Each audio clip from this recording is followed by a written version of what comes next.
आप सभी से एक समक्ष यह गीत भोजपुरी का बहुत ही समय प्रचलित है।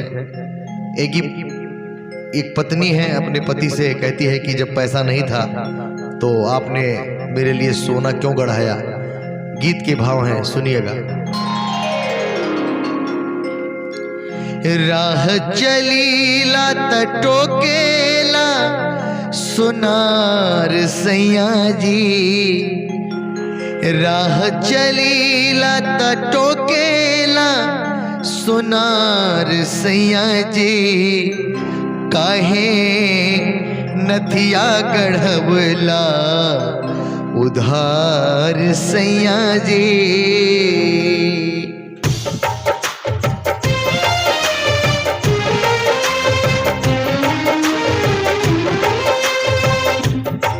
राह चलीला टोकेला सुनार सैया जी, राह चलीला टोकेला सुनार सैया जी, काहे नथिया गढ़वला उधार सैया जी, काहे नथिया गढ़वला उधार सैया जी।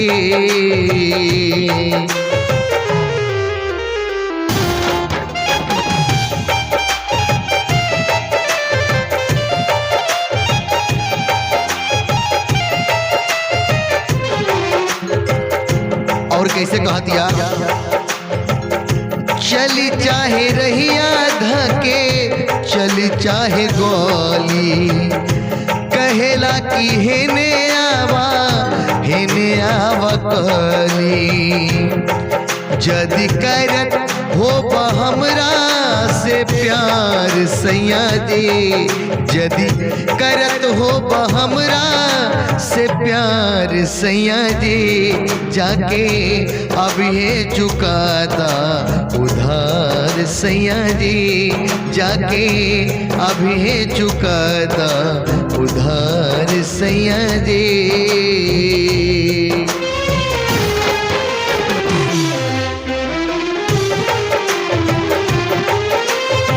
आगे क्या कहती है मेहरारू अपने मर्दे से, लइका फैका होई ता जइहा तू बहरा, तब नाही ससुरा में बाउर लागी हमरा, जदि करत हो हमरा से प्यार सैया जी, जाके अब ये चुका देबा उधार सैया जी, जाके अब ये चुका दा उधार सैया जी।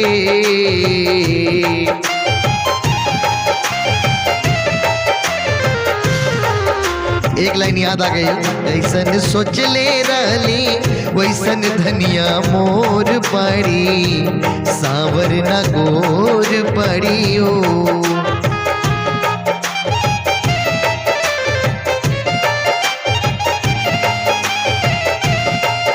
लेकिन देखिए अभी तक तो पत्नी अपने पति से कहत रहा कि जाके उधार सैया चुका दा, लेकिन एकर जवाब भी सुन ली। पत्नी के पति समझावत कहा था कि अब टेंशन न ले तो कि अब सोनार नहीं रोकी, काहे से कोई से राह रोकी ना छेकी अब सुनार धनिया, राह रोकी न छेकी अब सुनार धनिया, हैला पहिरा तू गरवा में हार धनिया, हैला पहिरा तू गरवा में हार धनिया, तोहरे नामे कहा कैदी पूरा बाजार धनिया, तोहरे नामे कहा कैदी पूरा बाजार धनिया, बाड़ू सुनवे से महंगा हमार धनिया, बाड़ू सुनवे से महंगा हमार धनिया।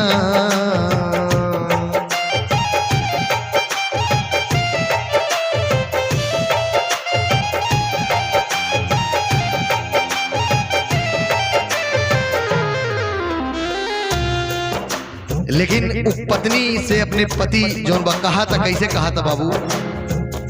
ए है मजबूरी वह बे लाग गइल बाकी, रहे मजबूरी वह बे लाग गइल बाकी, सोनरा के सिखा देले रहली छोटकी काकी, जब पता चलल त भइल जम के मार धनिया, जब पता चलल त भइल जम के मार धनिया, राह रोकी न छेगी अब सुनार धनिया, हैला पहिरा तू गरवा मेहार धनिया, बाड़ू सुनवो से नीमन हमार धनिया, बाड़ू सुनवो से नीमन हमार धनिया।